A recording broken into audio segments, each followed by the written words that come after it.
Great morning, everyone. Oh, I like that. Yeah? How are ye? I don't know if I like that. Oh. Just kidding. How art thee? How far art thou? Oh, I wasn't gonna go that far. Oh. I wasn't gonna go. All right. It's Cheesy Joke Thursday, apparently. Is it? Yeah. That's exciting for somebody. Supposed to be on here talking about my mastery of the art of seduction. People have responded to my Instagram post, and they want the deets. They want to know, Ambush, how did you make her your fiance? You know? What skills did you employ? Yeah. Oh. My DMs are full. Oh. Yeah. They slid right in. They slid right in there. You know? So what's the answer? It's behind the paywall. So you can, sorry guys. That was just a little bait. We're just gonna have to doing a whole ad campaign for the marketing campaign for the Patreon that doesn't exist. Yeah. Listen, I know we got a fund drive coming up soon. That's true. You know? So hey, maybe true. we'll get some make it some prizes there. You know, a one-on-one consultation. Oh my word. Huh? That's going to be really fun for you to do. And I will not be involved at all. So anybody who decides to listen to Ambush on that, good luck. Success guaranteed. Wow. What? Ambush. That's Like, all the greatest marketing works. You put the blue screen up. 100% satisfaction guaranteed. Yeah. You're not wrong about that part. All right. I feel like this is going to backfire on us. I don't want Nina mad at me. That's all I'm going to say. So, let's double check. What you do is you apologize in advance, like so. Nina, apologies in advance. Oh, Damn. Done. Check that right off the list. Yeah. Okay. What? It's going to be great. Everyone's going to love it. Everyone's going to love it. Yeah. Yeah. Well, good morning, Ambush. Good morning. I'm happy to be here with you in Nebraska. Yes. I don't have anything insightful to say other than, wow, what a week. Yeah. It's already been such a week. It has. And, I really look forward to these Thursday mornings. Yeah. Because we get to get on the mic and talk crap. Is that what we do? Yeah. Talk big crap about people in power not doing what they're supposed to. That's true. We do that. Speaking of which, Senator Steve Manchin's corruption knows no bounds. Did you just say Steve? I did. I don't know why. Because in my head, I was like, Bannon? I don't know. Oh, I mean, corruption. It just started throwing names in there. Do know that Steve Bannon is always there somewhere. 100% guaranteed. Okay. All right. I just want to make everybody know that I was not prepared for this version of Ambush this morning, and I'm sure you weren't either. And you got to stop pounding on things. All right. Loud and not fun. Okay. Fine. Senator Manchin's corruption knows no bounds. We're going to be all in that guy's situation, Business. all in his biz. J.D. Vance going full white nationalist. Fun. Super interesting. And the anti-gay marriage bill could also legalize child marriage. That's always. Yeah. I believe they call that added value. Right. To a bill. Right. Yeah. In local stories, we'll be talking about the self-published local romance writer's trial for murdering her husband that has begun. Republican candidates for Oregon governor are differing on how to handle political violence. They also differ on what they think political violence is. And the Portland region hemorrhaging rental properties. A report. News editor for the Portland Mercury, Alex Zelinski, will be joining us to talk about the police oversight group being put on pause. Because, that's a great idea. I mean, just take a seat. We'll I believe they call that putting a pin in it. Circling back around to it. We'll circle back around after the pin is put. I don't like that. That's nonsense. It's not going to really work out. It's not. And we also have seen it before. So those are the topics for this morning. As always, we encourage you, shoot us a text, 971-220-5979. Sorry, I stepped on that. Will That's you do it quite again? all right. 971-220-5979. 5979. Join the conversation. And again, yes, good morning, Crystal. Yeah, good morning, Crystal. I'm going to give another good morning. Good morning, James Robbins, in case you're listening. Hey. He's usually about somewhere, you know? Good morning, Rudo. I'm glad it's your Friday. I, too, wish it was my Friday. Oh, man. And we're so glad you're in our audience. Thanks. How do I get every day to be my Friday? Is there a realm? No, I think you can do that. I think once you determine what the qualifications for your Friday, like what makes a Friday for you. Oh. And I feel like if you can, Oh, now you're just telling me to use my imagination.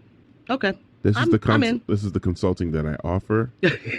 Satisfaction guaranteed. 100% satisfaction guaranteed. Ambush, I would like to jump into a national story. I'd love to hear you, especially on this specific story. I know that everybody believes that Joe Biden is the president.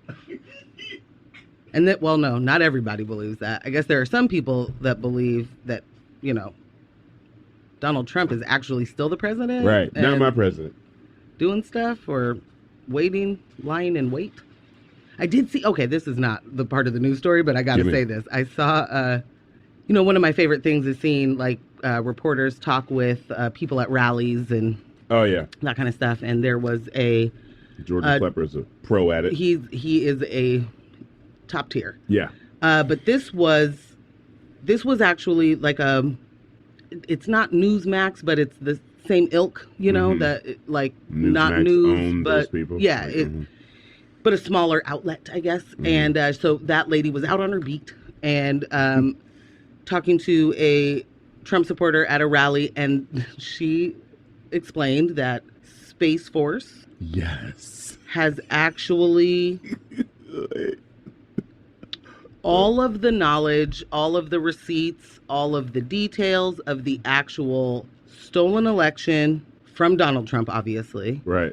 We're unsure what they're waiting for. I mean, that is a arm of the military, I guess, now. And so I'm not sure why they haven't just, told their bosses that they have all this info and intel. Well, dear, but they've got the space. They've got the satellite footage of the corruption happening. Yeah. I mean, they watched the votes leave, and so, it's just a matter of time.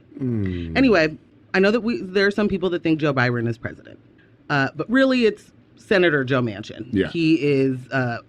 He's wearing the big pants. He is in charge, and we're just learning a lot more about this guy. And that guy's corruption, literally, knows no bounds.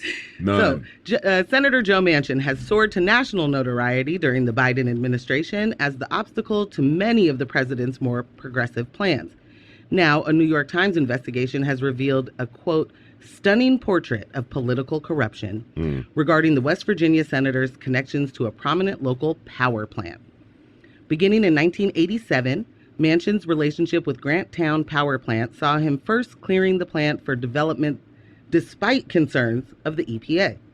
Following that, a Manchin-owned company sold, quote, garbage of, I don't even know how to pronounce this. Bituminous. Yep, I'll take that for 1,000, Alex. Thank you. A coal mining byproduct that can be used to provide energy. In effect, Manchin's constituents were paying him for the power that they used.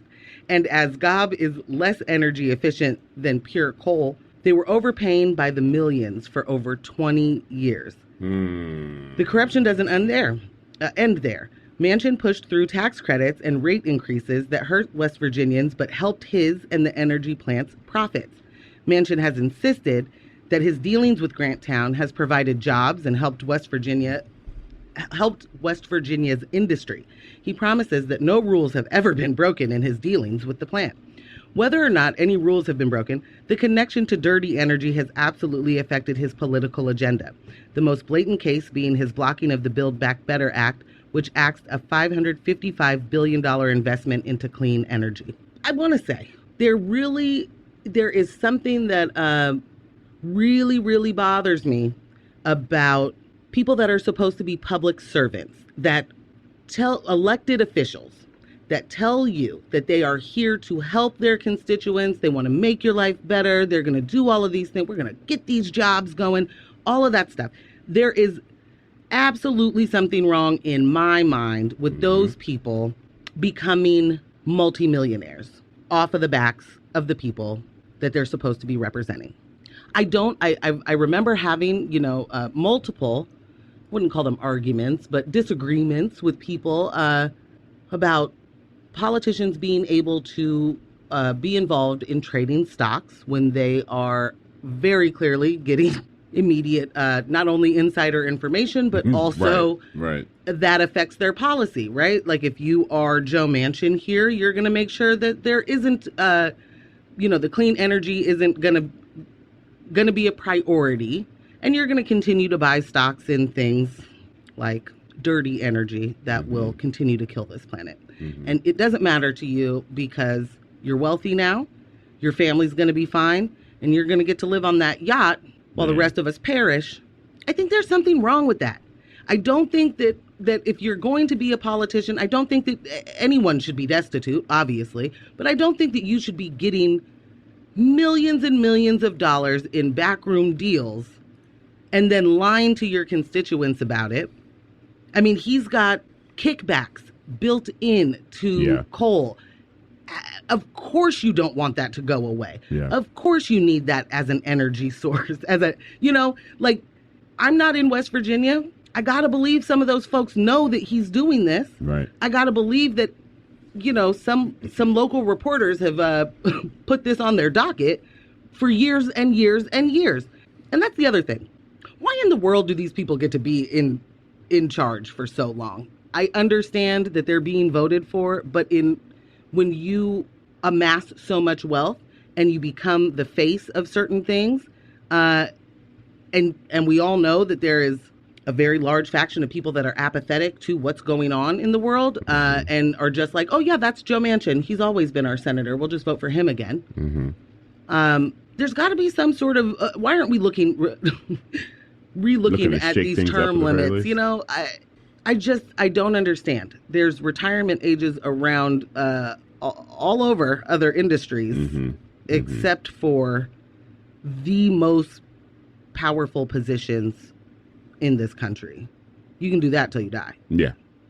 I mean, we have such a casual relationship with our politicians, and we stay a great deal of us stay in a constant state of disappointment with them at the exact same time.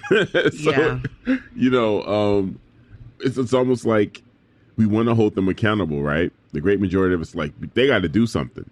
But then you look to them and they're like, they throw their hands in there like, we can't do anything. It's beyond our control. How are we supposed to handle this? Right. It's really hard for me to understand. It's very hard for me to explain to my children who are just like, I don't get it. Why does he get to still have a job? I don't know. He shouldn't. I don't know. It's a clear conflict of interest when politicians are able to become multimillionaires while in office and while their towns suffer. Yeah. Big time. Yeah. I mean, I have always had this issue. If we know the effects of the dangerous effects of coal mining and working in that industry, it kills people. Yeah. The idea that we wouldn't, want to find a better way to do that so that these people that you want to make laborers all the time actually have something that they can continue to do. But also, as if there's no money, right, in the clean energy sector, like as if there's no money in innovation. Yeah.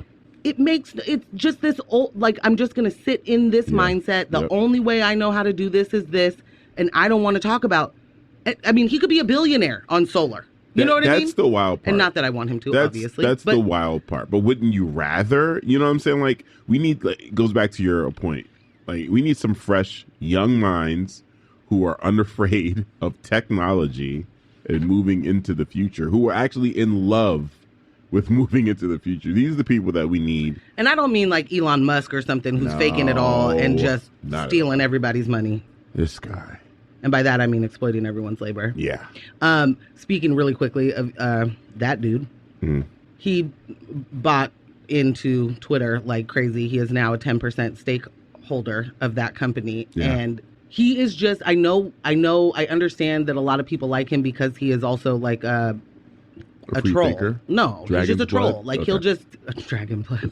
He'll just do the dumb stuff, you know? Like he wrote on Zuckerberg's wall or something, like, can I buy Facebook now? And what we don't need, friends, is Elon Musk owning all of the social medias. I mean, we should all not be on Facebook, in my personal opinion. But too much money automatically equals an abuse of power for people that are abusive with power. Dude, like, what are you doing? I could talk about Elon for a minute. I don't want to get too far down the rabbit hole. Sorry, because that one's my bad. No, it's quite all right. I mean, while we're talking about politicians abusing their power and especially when it comes to stocks, like Nancy, Nancy, I believe is Nance gotta go. She's another. The old Pelosi. It's really interesting with this particular new deal that Manchin has in place here. So for him to make space for this new oil manufacturing company, while at the same time pursuing a coal mine, and then once the everything went through for the manufacturing company, he sold the mine to that company with the 1% kickback on anything they manufacture from that particular company. Like, this is just happening broad daylight right now. This isn't something decades ago that we're uncovering. No, this literally just happened. It's amazing. Yeah, it's absolutely astounding. Yeah. And I know that part of the reason that they are able to get away with it in broad daylight is the propaganda has been forever that politicians lie and they're corrupt, and that's just what we're needing to expect from politicians. Yeah.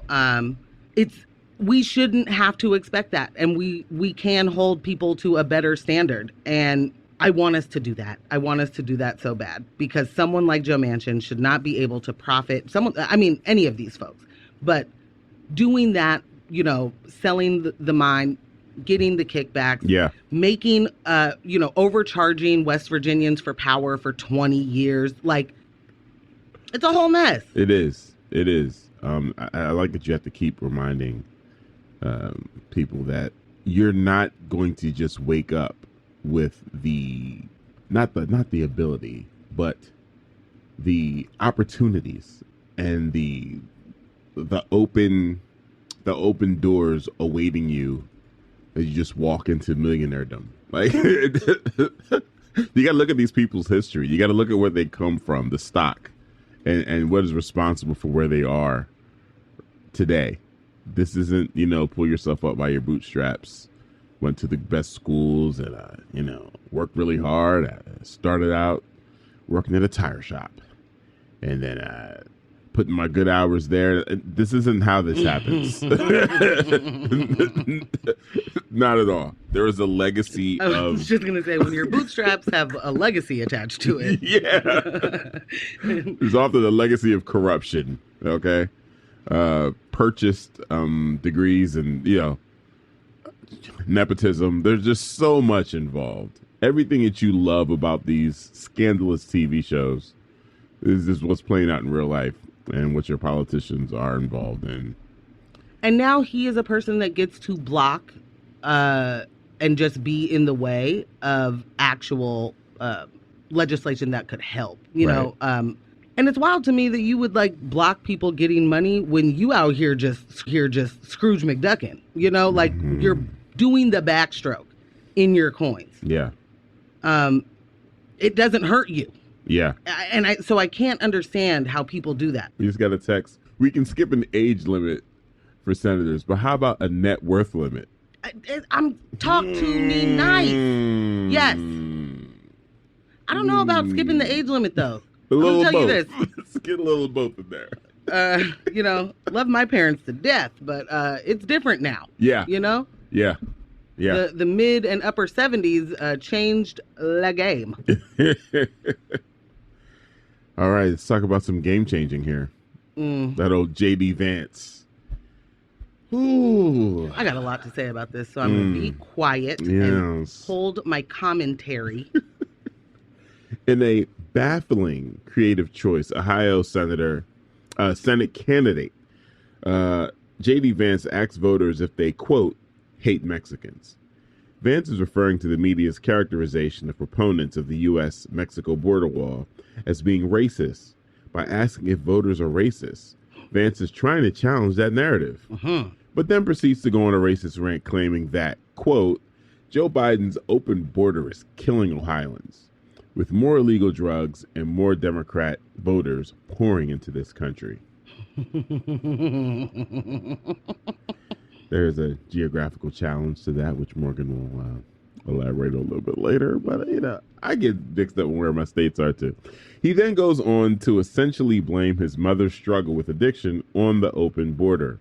Critics are rightfully pointing out the shameful nature of Vance's fear-mongering, but there's something even more insidious about Vance's message. By naming and then dismissing the accusation of racism, Vance is effectively giving his supporters a rhetorical shield against valid criticism. He's emboldening his base to feel unashamed, though there is much to be ashamed of, for their views and to scoff at any challenge to them. Defenders of Vance's message have admitted as much. U.S. Representative Jim Banks tweeted, J.D. Vance is the most articulate America First candidate in the USA. Though the Ohio race is a close one, a Trump endorsement could put Vance in the lead. What dimension are we in? We have that clip, right? I would love if we could just play this ad really fast, and then we'll chit chat about it. Are you a racist? Do you hate Mexicans?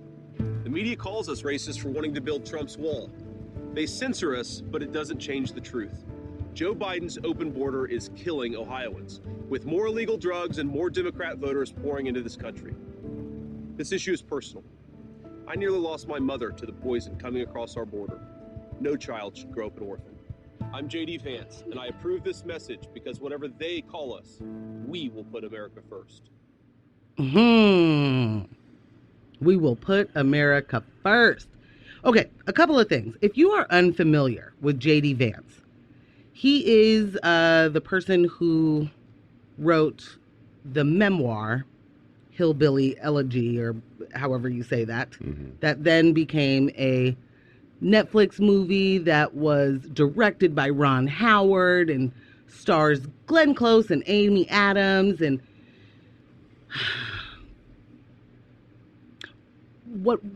why I am annoyed with that star power is things like this give people like that a lot of credibility, and it gives their name a lot of recognition. Oh yeah, and rehabs like sort of preemptively their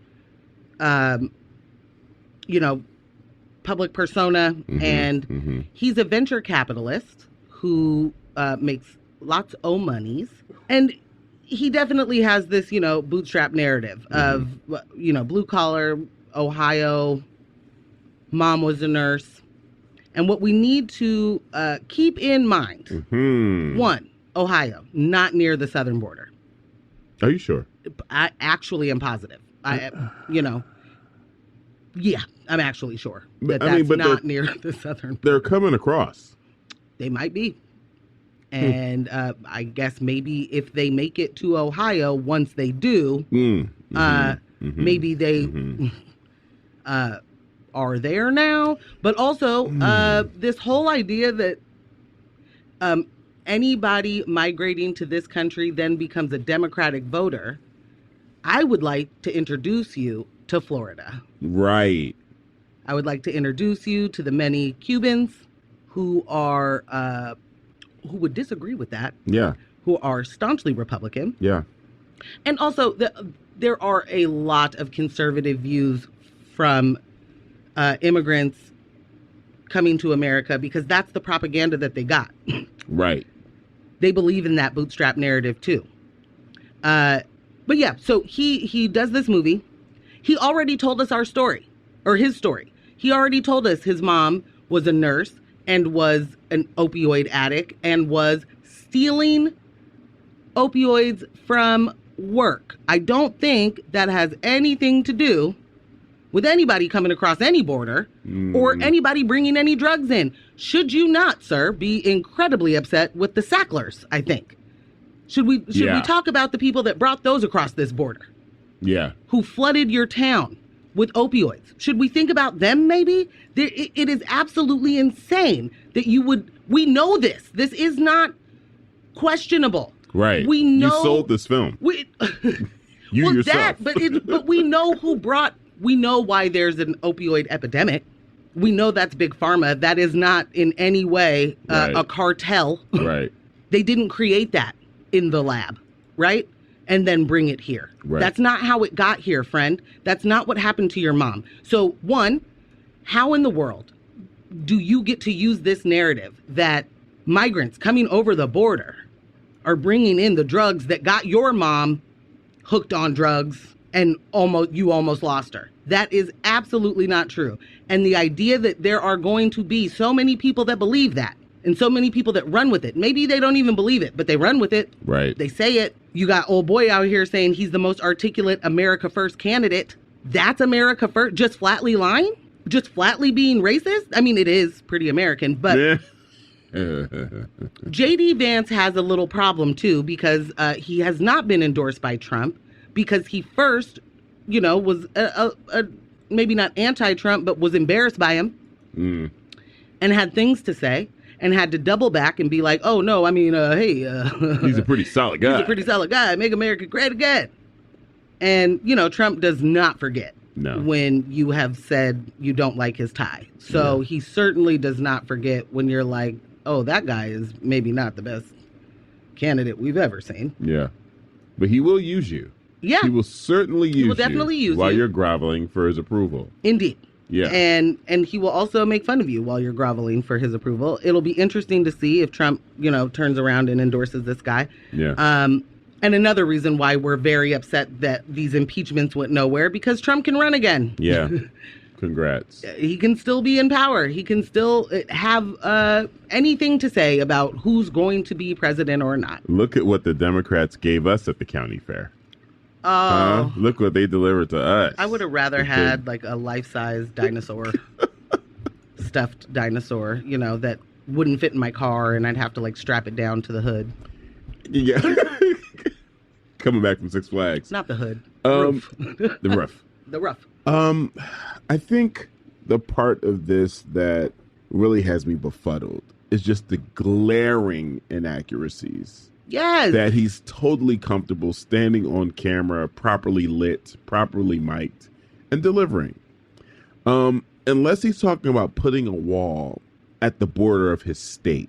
I don't even know what we're talking about. One. Two. They're coming over Lake Erie, everybody. Right. Tying your mother's struggle with addiction. How recontextualize, retconning, if you will. To tie this into drugs coming across the border when it's documented. You got paid licensing and rights to have this produced and on Netflix or wherever it is. That tells the story. Like, this story is out there. But your campaign, wrote it. Right. Your campaign, your people said, you know what? Hey. Doesn't matter. We can still go this route. Why doesn't it matter? That's where my issue is. Why is this possible? Why is it possible that someone can blatantly just run on lies? Not even like, there's no digging. Rachel Maddow does not have to go after anything on this. This is like right in your face. Well, I mean, also, this is a person who capitalized off of his mother's struggle and said, ooh, I'm going to make it my story about how it affected me. I didn't read that book. Mm-hmm. I did not watch that movie. But I know that the trailer and all of the hoopla about it are definitely about Amy Adams and Glenn Close. Not a whole lot about the little boy that plays J.D. Vance. Mm. You know, shout out to whoever that actor is. Right. But you decided to capitalize on that. Are you using any of that money for addiction services? Are you setting up any rehabs anywhere so that people can get to rehab? What are you doing with capitalizing on addiction stories? Nothing, because what you're doing is pretending that wasn't really what it was. It was right. Mexicans brought things across the border. And that's how my mom lost her job. I mean, like, literally getting fired because you're stealing patients' opioids. That's a reason to get fired. It's just absolutely stunning to me that can be an ad that starts out with, "Are you a racist? Do you hate Mexicans?" And there's no combating that narrative that he does in that ad. Right. It's not like he says, "I'm not a racist. I'm telling you that I know for certain this is what happened to my family." No, he's not doing that. It's literally throwing it out there. It's the, what's his name? George Wallace strategy, where if they call you, if someone says you're racist, tell them they're the racist. Like, that is exactly what he's doing to just deflect. Like, it doesn't even matter if they call you that, because I know you're not. I know you're not. Right. You just don't want to see those drugs in your community. You just don't want all those Democratic voters. That narrative is just absolutely shocking to me too. That every one, the fact that they are pretending as if people who are undocumented can vote. It is just wild to me that there are people that believe that. I mean, what? It just doesn't work that way.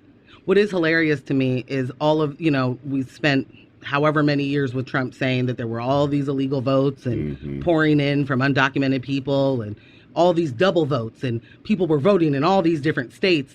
And all of the votes that have been exposed to be people voted in 2 states are like part of his actual circle. Right. Like his actual his homies. People that were a part of his campaign, people that were a part of his administration. Like, it's the projection for me. It's the, I'm just going to say this and say that they're doing it so that no one thinks I'm doing it. Like, bro. But it's successful. It's actually successful. That is so disturbing. We got a really text. Is. Malcolm, what's good? Malcolm's becoming a regular. Good morning, y'all. Going back to your point on immigrants and political affiliation, as an Arab American, I've had plenty of conversations with people in the Middle Eastern community who were Bush voters at the height of the Iraq War.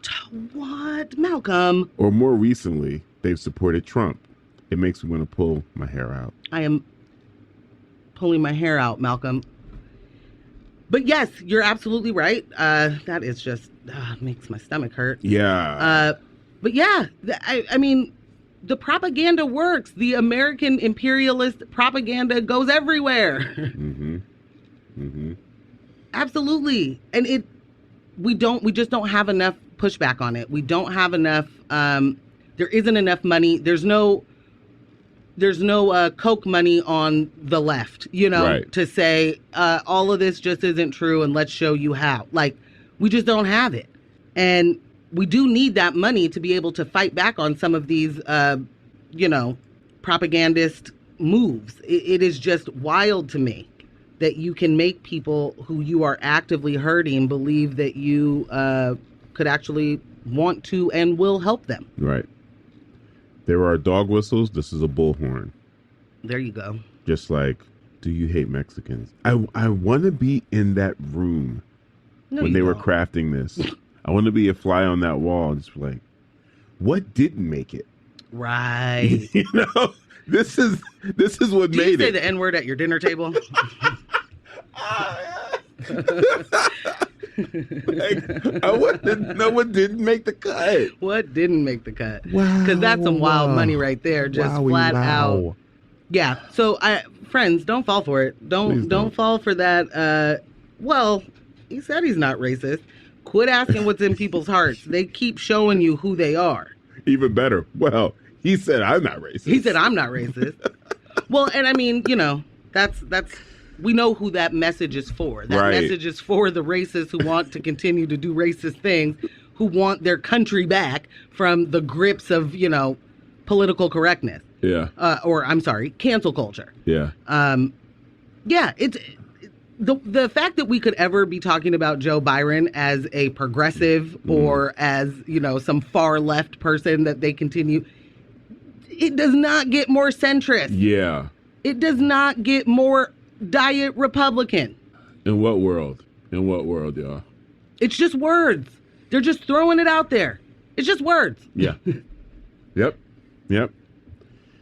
Got to move on because there's two stories that I want to make sure that we get to, the local stories that we absolutely have to hit today. And we have gone long on the commentary. I apologize. No. That's what I'm here for.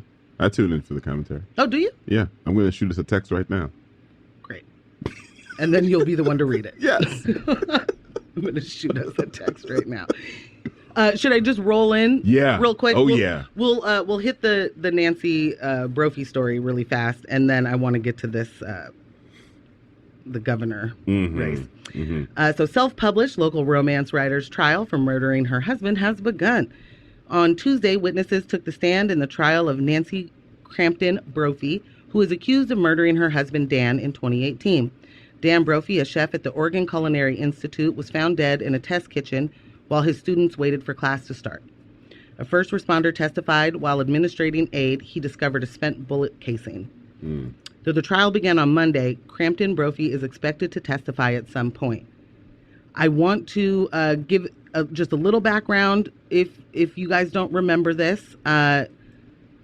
This woman is a self-published romance writer. She also wrote an essay. Wait for it. Called How to Kill Your Husband. That will not be entered into the trial. The judge found on Monday that would just be more, how do they say it? It's more prejudicial than probative. I think that's how you say Nebraska, have you ever heard of such a thing? Yeah. Have you ever? Yes. I'm not Nebraska, but yeah. I mean. Nebraska's heard of this. You write the essay, and then you commit the crime. Nebraska said not outside of a How to Get Away with Murder episode. It's the first thing that came to my mind. I was like, wait, what? I have never watched that show, but the title is perfect anyway. Yeah, I mean, I read the essay. It's something. And oh, you did read it? Yeah. Wait a minute. No, don't even try. Okay. The thing is, we're just going to move on, Ambush. We're not even going to pretend like I'm doing, no. No. Was it for research purposes? Do we do the news every Thursday? Yeah, it was for research purposes. All right. I don't want to find any print copies. Also, it was bad. It's just it was just really bad. It's just not good. And then you pull up to the corner and you look both ways. The crazy thing is it was way more like, you don't really... If you use a gun, it gets bloody and messy. If you use a knife, it's bloody and messy and hard to do. If you... What? Yeah, I mean, it's kind of like that. That's terrible. I do understand why the judge is saying that would be more prejudicial than is fair in a trial. And the only reason I understand that is because of all of these, police murders or murders by the police that we have seen where things don't get entered into evidence. And I'm like, what in the world? All of us watch that thing. Right. How come you can't see it? So I do understand that reasoning, I guess, or whatever. But do you agree with it not being available to the I jury? think that it would definitely sway any jurors' thoughts about the case. Sure. For sure. Yeah. I would be interested. I would be interested in in knowing. Remix. Are there any consistencies in what did take place and in the essay? Because I mean, so allegedly Dan was shot. Right. And I don't believe it was super close range. Mm-hmm. Her car was seen around the area. So she definitely, if she is the one who committed this, she was, smart enough to not pull her car right up to the Culinary Institute. She told the police she was home. Yikes. At the time, her vehicle was near the Culinary Institute. Yeah. Let's not also forget, she did ask the police department to clear her. As a suspect. So that's what I was trying to get to. I'm so sorry. There were some insurance policies, multiple insurance policies on Dan, and there was money to be had by his death. They were having some financial issues. I don't know outside of the financial issues if there were issues between them. I mean, there had to be if you're if this happens. And allegedly, just throwing that out there. But Dan was a beloved instructor, beloved chef. Like his students just adored him. So for him to be murdered in that setting and for his students to be the ones to find him that's a thing that I don't know if it matters if the jury hears about the essay. That's some stuff right there. And I do understand, I guess if you're going to try and figure out how to kill your husband so that you can get the insurance money, it couldn't be at your house, like where your neighbors are just going to be like, oh yeah, Nancy did that. I mean, I guess that tracks. But anyway, there was all this money to be had. So if you are dealing with any sort of life insurance and death, you can't be a suspect. You as the beneficiary can't be the person who who made the person die. Surprise. So she needed a statement saying that it wasn't me. So she went to the police and was like, hey guys, are you able to just give me a letter that says I am not a suspect? Because I need to get that over to some people about some things and some stuff. This really happened. Yeah. This really happened. This is I mean, that alone, I'm sure that will be entered into evidence, and that's gonna help people shape an opinion. You know who wouldn't? Sure. You know who would be all over this? Jessica Fletcher. She would not be confused about what's happening here. No. There's not yeah. So the trial is continuing. Yes. Court TV has picked it up. I'm sure that'll be an interesting listen at some point. It's sort of very Portland. Like the headline is very Portland, like local romance novel writer or author is on trial for murdering her husband. And to be clear, her book titles, one's like, oh man, I should have not brought this up. Oh, right. There was, yeah. Yeah, they're definitely like... Two of the titles were just like, wait a minute, what? The Wrong Lover, The Wrong Husband, The Wrong Brother, Dance of Passion. This is I would not describe this as a dance. Nance, no. No Nance, no. Caught in the middle. Of a murder trial. Okay. We got a couple of texts. First, Malcolm says, loved your podcast episode on the Oscars. We too. Oh, you listened. We have Malcolm, thank you. We have been. It's been a continuing conversation in our personal life and in the social needs for weeks. Really appreciate that. Thank you. We have a text from Cam. Hi, my family is mostly from Ohio, half white and half Mexican. Part of the my God, do you hate Mexicans? Part of the reason that messaging works is that there are actually a lot of Latinos in Ohio. My white racist cousin works at a warehouse where there was an ICE raid on the job. That type of stuff happens all the time because our borders are militarized. ICE is allowed to be active because Ohio is within 100 miles or whatever the number is from a border, the Canadian border. Border. ICE is super active in the state. Thank you for that perspective, Cam. Very much. Thank you very much. I wonder why they don't talk about their border to Canada, though. He very specifically says Joe Biden's southern border. Yeah. And so with that information, that is helpful. Thank you for that insight, because now we understand there are brown people that live there. So now it makes sense. We should, in fact, just be racist about it. Wow. Not that I didn't think brown people lived in Ohio. Right. I just mean JD has things to say, but about the wrong border. Yeah. But we understand now why it lands. We know why it lands. Unbelievable. Wow. That is okay. Really something else. All right. I'm doing it. Okay. Are you ready? Sleeves rolled up. As you guys know, we are going to have a governor race coming on up. Mm-hmm. And we got to keep our eye on the ball here. Yes. I believe it was the Oregonian/Oregon Live that, asked Republican candidates for Oregon governor what they felt, how they felt, and how they would have dealt with political violence. Specifically, 2020 here in Portland. Mm-hmm. Specifically, the, what would we call it? Incursion at the State House? At the State House. Yeah. And then the inbred insurrection that happened on January 6th. Right.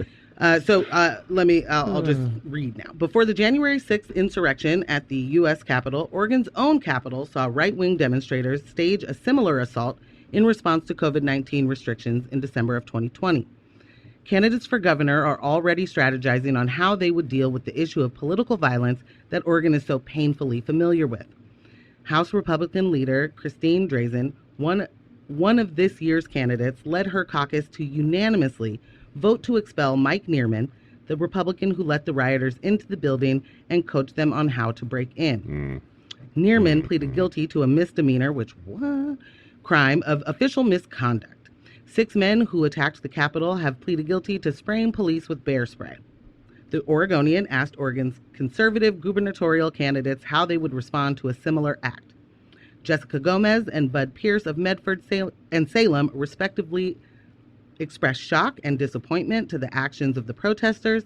They both promised to speak out against political violence.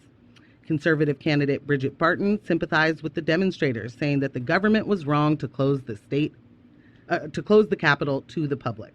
I believe her quote was, "This is their house." Mm-hmm. Other candidates like Sam Pulliam, mayor of Sandy, promised the full prosecution of all rioters and referred to the protests in Portland as being more violent than the December 2020 insurrection. Though they differed in the directness of condemnation of right-wing protesters, all of the conservative candidates stressed that they supported the enforcement of law and order and they didn't agree with political violence. One of the things that I wanted to make clear here is in that story, these candidates have made clear what they consider political violence. Right. Mike Neerman opening that door and taking a walk around several blocks and then coming back the other way and, letting those folks in. That's their house. They're supposed to be able to go in there. What were we doing closing that down? That isn't violence. That is simply, tyranny in the way of COVID-19 restrictions. Right. In a time when, we certainly did not know as much as we know now about COVID. And, it's my thought that it's definitely correct to keep people away from each other as much as possible when we're trying to figure out how this is transmitted.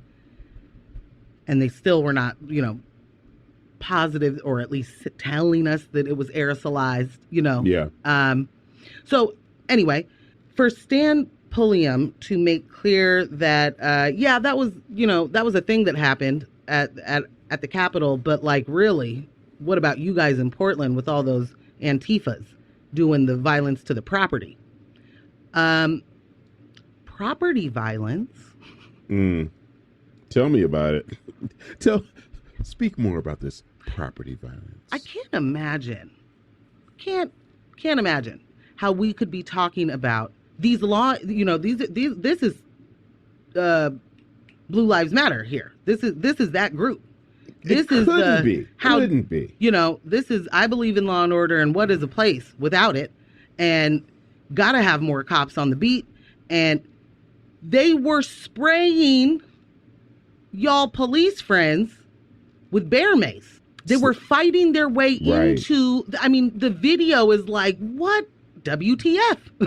Slamming up against wall, pinning them against the doors, like to your brethren, you know, the people that are like must uphold. They can do anything they need to, but they only apparently really matter when they're killing people. Dude, that's infighting. I'm really confused. It's just clan on clan violence. What is happening? Can't believe here? it. Yeah. The fact that Neerman was able to plead guilty to a misdemeanor. The fact that that's a misdemeanor, like, fam, what? Your actions, your purposeful, very purposeful actions, led to endangering the lives of every employee in that building. Yes. Your coworkers that are just trying to do their job, and then the people that are supposed to be protecting you. Why is that a misdemeanor? Like, bro. And it wasn't even cleverly executed. I mean, I don't know. That was a pretty good walk around the block. It'll take me a little. Looked pretty walk. good to me. Did it? Yeah. He was just like, doop, doop, doop, doop, doop, doop, doop. Oh, I'll go through the back door. I really would like to know if someone was managed, if this, and the investigation's over, I'm assuming at this point, if there was a call to look into his text messages and how this was exactly coordinated, you know? It was at an Oath Keepers meeting. Just kidding. That's not news. I do want to mention, though, because we are keeping our eyes. Shout out to Alex, because last week we were talking about Betsy Johnson, and who is running as an independent. So they did also ask Betsy this question, and she was very much along the line of, I support the police, I support law enforcement, want to make sure that there's none of those political violences happening, and I'll do everything to stop it. What they really mean by that is I will do everything to stop any of the protests that I don't like. I will absolutely do anything. I will jail you. I will allow them to tear gas you if you break a window, because property over people. And if, you know, the police do something and abuse their power and hurt you, kill you, that's really just a part of the job. And, you know, should you have really been out by the Justice Center that night? That's where I was going to go next. What were you wearing? What were you doing? Man! Huh? This is why we are fiancé. She jumps right in my mind.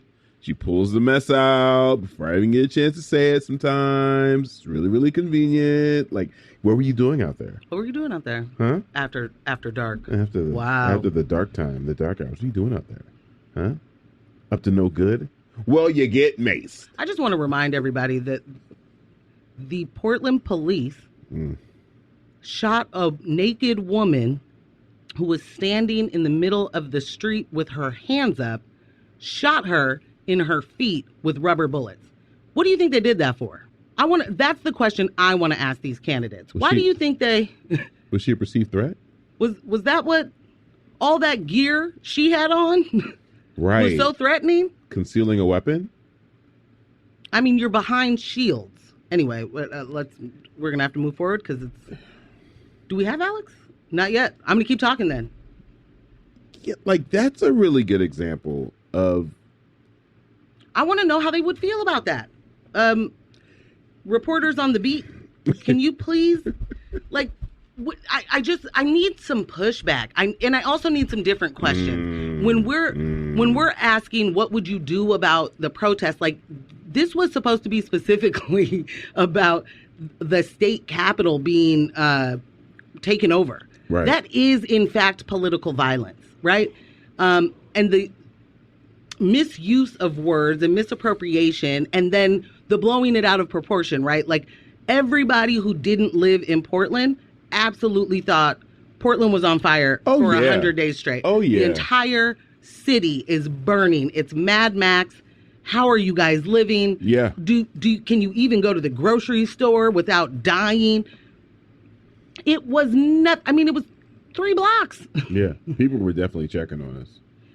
Yeah. And so the blowing it out of proportion that happens is gonna happen, but we need the pushback. Like, we can't, as the media, like, feed into it, right? And then just tell that story that isn't real.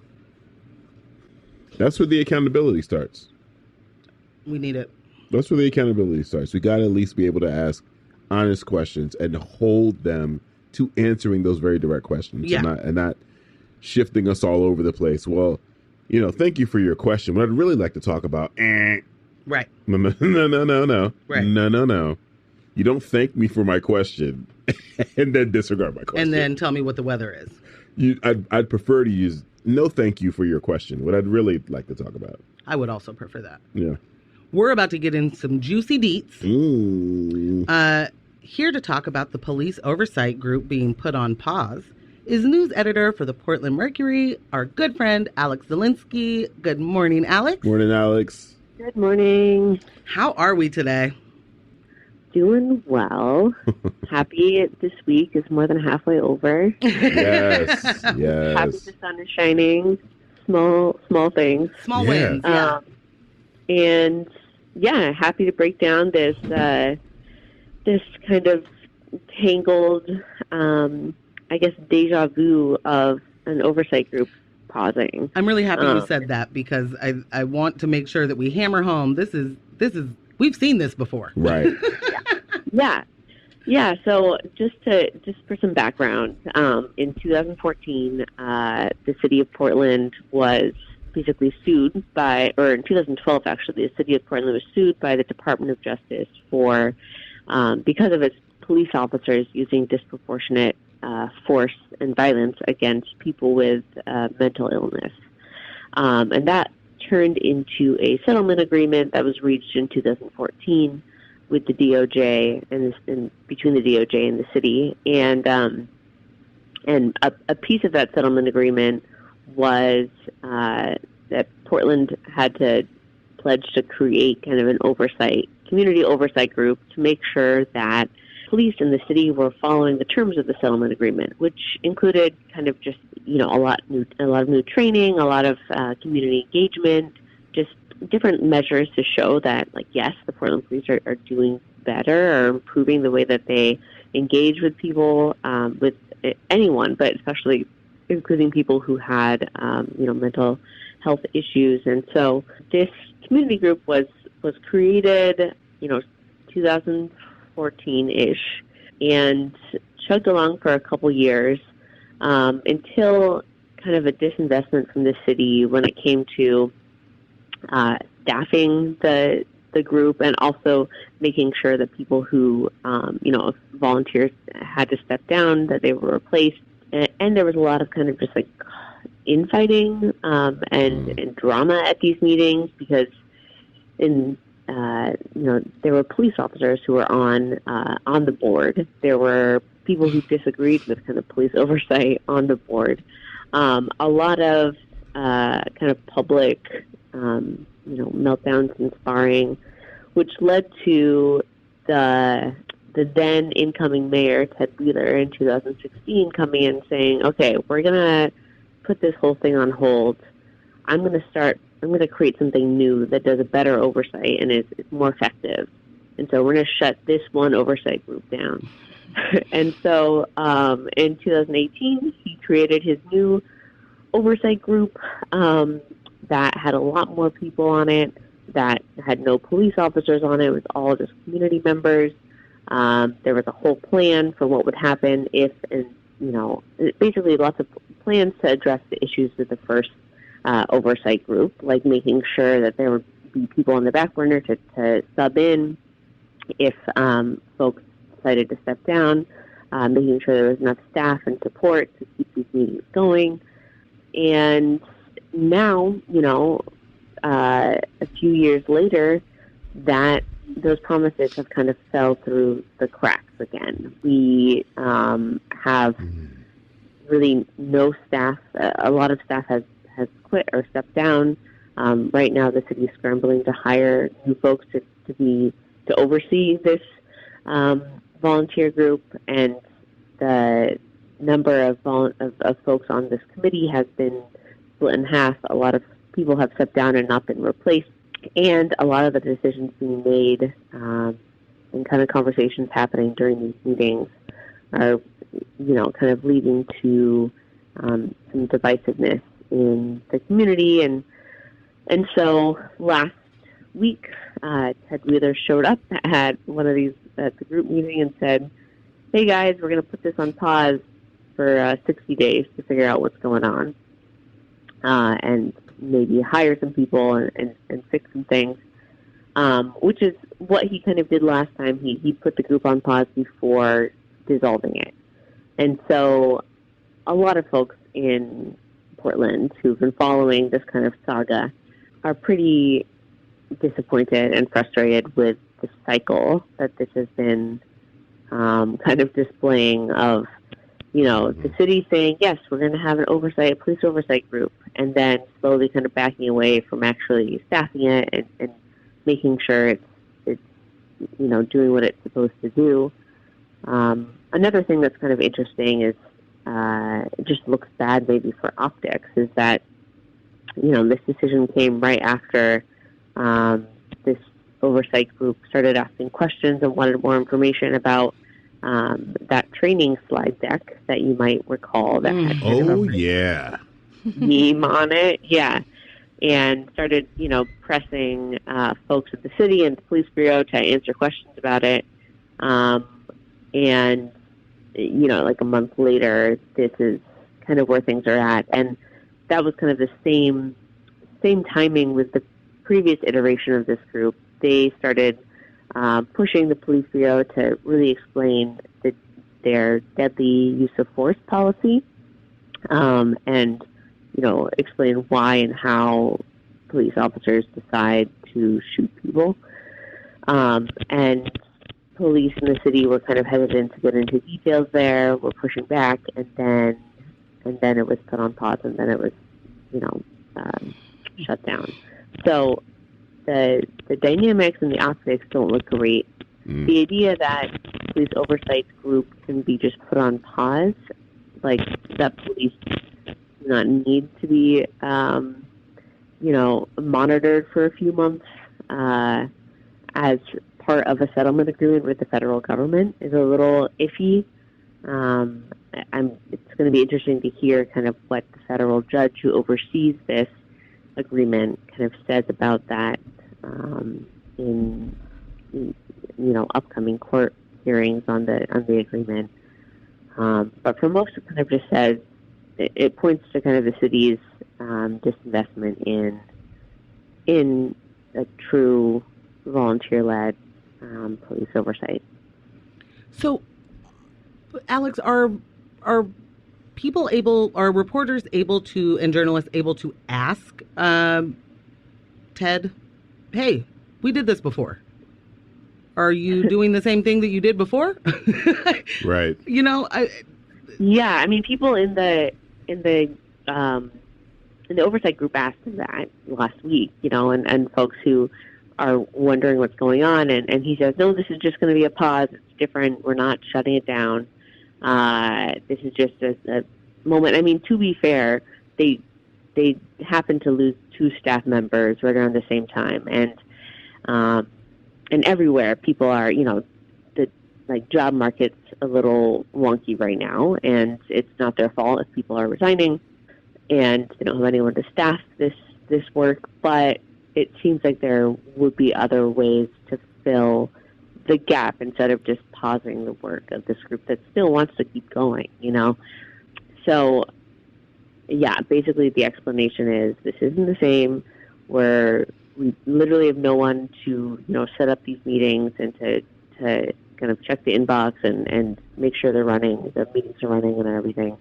So we can't convene until we hire new folks and until, we iron out some of the details with how this program's running. And I think, the mayor's office is very aware this is the exact same thing that happened a few years ago. And, I think he probably does not want it to go the same way. That would push us out of any kind of Compliance. agreement with the settlement agreement, which would just, the city really does not want to be in this agreement any longer, because it's been a decade since we were confronted with this problem, and Here we are, and to be still fair, dealing with it. there hasn't, much hasn't changed aside from training and, and some like hiring of new police officers and creating new job titles. But, we're still being held accountable by the federal government for a lot of problems with our police department still. So It's amazing. I remember some of the early information coming out as far as his reasoning for putting this group on pause. Of course, as you stated, it's understaffed, and we don't have enough people to actually move forward the way it needs to. He's been saying that the police are understaffed and we don't have the proper resources. Do we put them on pause? I for one, right. It just doesn't make sense. We're in a position right now. They're undertrained. Yeah. Yeah. They're undertrained. They're understaffed. They're under investigation. And the group that's supposed to be monitoring police conduct is what you want to put on pause. I mean, this isn't a Scooby-Doo mystery. I think we can kind of, it's pretty obvious what's happening here. It's just really disappointing. It's really disappointing. And this is a group that, like, everyone in last week's meeting, the majority voted that this was not something that they wanted to do, even though the vote really had no power. But they wanted to keep meeting. They wanted to keep kind of going through this pause. But the city, said, you can't really be flexible with public meeting laws in a way where you don't have everything set up to make sure the public tunes in and all these things that are, important. But yeah, you're right. Like, this is not, it would just take maybe a few members of city employees to help. Yeah. Pull it back up for a few times a month. But yeah, hard to know where this will take us. I mean, the interesting thing is that in the midst of this 60-day pause, the city is going to have to go to a federal courthouse before a federal judge with the DOJ. It's their kind of yearly or quarterly check-in with the oversight judge to say, like, how things are going with their settlement agreement. And they're going to have to explain to him that, well, we don't have that oversight group that, we settled and agreed upon. And that's not probably going to sound great to the judge's ears. So, but then what could happen, Alex? What could happen if the judge says, hey, man, you are continuously not in compliance? I mean, what could that mean?